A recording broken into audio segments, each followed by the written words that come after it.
travel, Paimon. I suppose your story is ready. Yep. How about you? No need.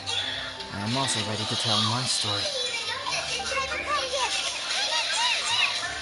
Please, go ahead. Okay, here goes.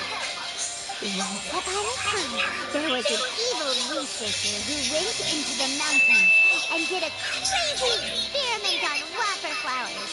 To whoever spoke to them, they would ask them questions such as, who am I? Who are you?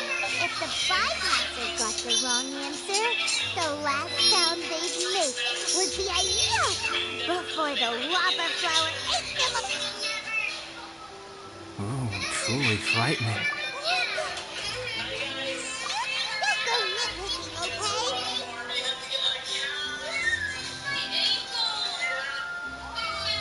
In other words, the whopper flowers would ambush and completely replace their victims. And then what? Go back to where the person lived? Back to their home? To her family? I'm not made up your story. It's a good story. May I write it down?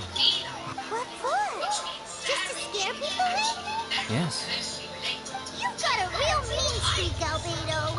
Mine is a little longer than yours. It starts with an alchemist. Kid, it's a The very great nice alchemist story. once created Subject 1. Subject 1 was her proudest achievement, and successfully blended into human society. No one ever would have thought that this friend of theirs was in fact a synthetic human. However, unbeknownst to Subject 1, the alchemist had tried the same experiment many times before he had come into being. Some of the rejects from failed experiments had been discarded, but had not died. Subject 2 was one such failed experiment. He was swallowed by a great dragon that came to rest upon a snow-swept mountain. Many years later, he was resurrected by the dragon's mysterious power. He saw all kinds of people on the mountain, including Subject 1, who had somehow miraculously blended in among. Never in Subject 2's wildest imagination had he thought it possible for experimental life forms such as they to deceive everyone so successfully. He saw the way humans accepted Subject 1 as a friend, witnessed their affection as they addressed him by name. This was what Subject 2 wanted. Now, all that Subject 2 desired was to replace Subject 1 and take the joy of his existence for himself. This is giving Paimon the chills. So scary. Subject 2 began to unfold his plan.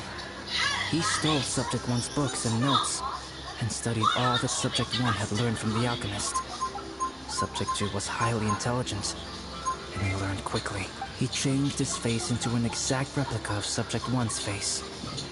Then, he found a plant with mimicry capabilities and transformed it using dragon blood and alchemy.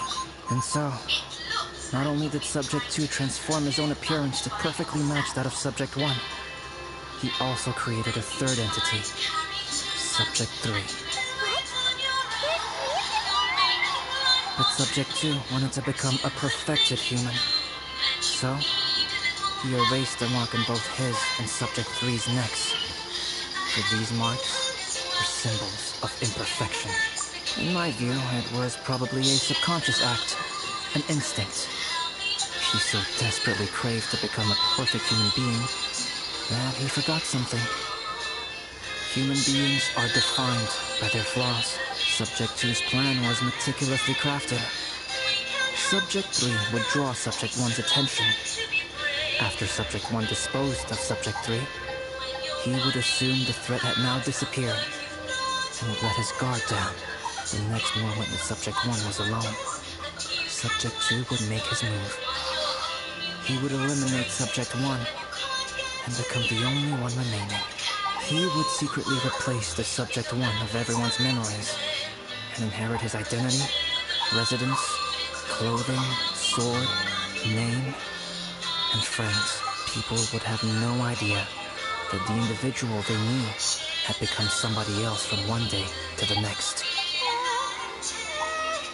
This is way too scary. Paimon's just before Subject 2 could carry out his plan, a unique stranger entered the mix. Subject 2 tried to make contact with this person, but found that they could somehow sense he was different from Subject 1. What's wrong? Are you scared? What happened then? What happened to the stranger? He became a new stage in Subject 2's plan. One more person that Subject 2 had to dispose of. It's as if there were 3 identical roses in the garden. Only one of the 3 was a fine specimen, while the other 2 were defective specimens, bore poisonous thorns. In all the world, only the gardener who tended to them could tell which was the good specimen. People do not like poisonous plants. Only a perfect rose can fetch a high price. If the inferior specimens wanted to conceal the fact of their worthlessness, they would have to take the gardener out of the picture, using their poisonous thorns. This is exactly what Subject 2 was thinking. So, he hid in the shadows and waited patiently. Mommy, Maybe soon, he would... I don't know where.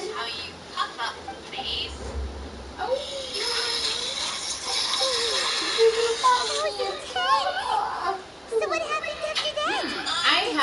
Did Subject 2's plan succeed? I have something for you. Paimon can't bear thinking about it. Mommy, Fortunately, that is just a story. Mommy, Even I in the don't know story, where the Subject 2 toothpaste did not is. succeed.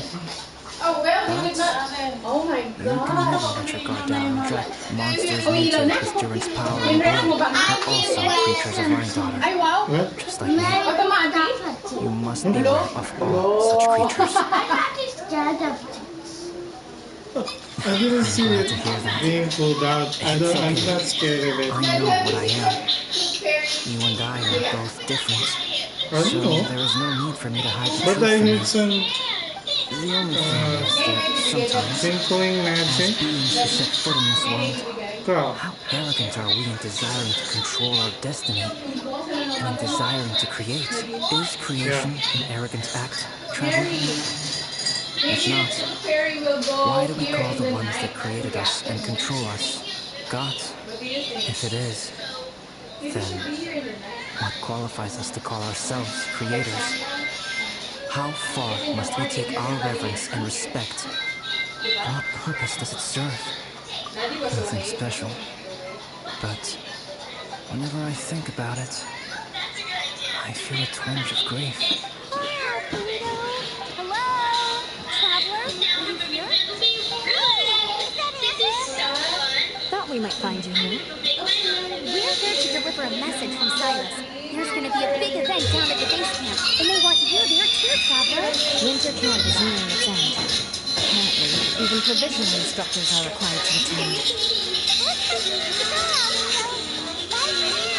I'm not keeping. I have some things to attend to here, so forgive me for not seeing you down. Don't worry about it.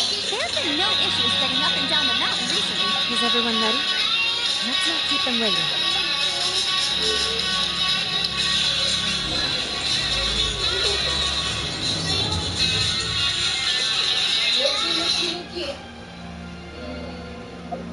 who wants to wish? Triangle.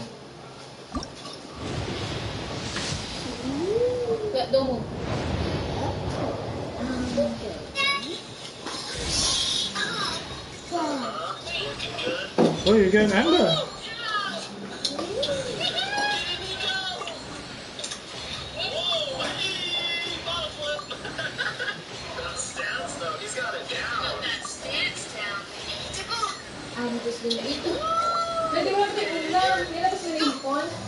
Yeah. Kid, you want to wish?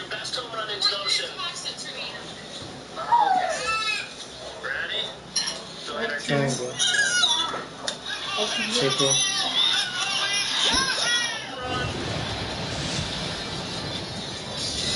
It's a purple.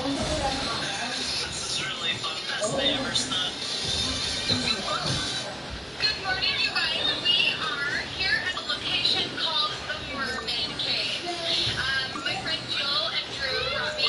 Me and Joel here the other day, and it was so awesome. It was Oh, we got Noel. Mary, What's that? is this stool? You can sit on it. One for you, one for Gigi. Daddy, look down. Wow, There's fire. perfect. 60s up. They look like buckets. Is it nice? Yeah. Also good as a footstool. Yeah, it can be a footstool though.